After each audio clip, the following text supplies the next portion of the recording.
हम ये गरबाजी पहुंच गए हैं। गरबाजी में ये एक मंदिर है, प्राचीन मंदिर है। इधर से हम आगे जाते हैं तो आगे झरना बहता है यहाँ पे, जो कि उस झरने का पानी इधर से ही निकल रहा है। ये आगे देखो। तो इसी तरफ हमको आगे बढ़ना पड़ेगा।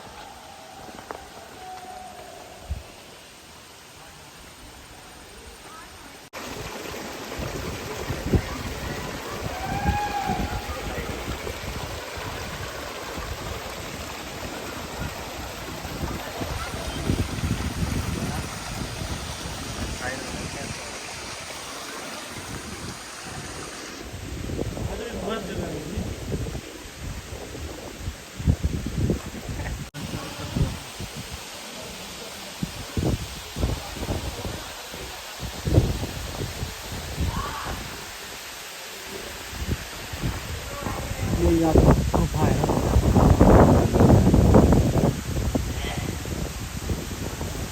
पर जाने के लिए बहुत ही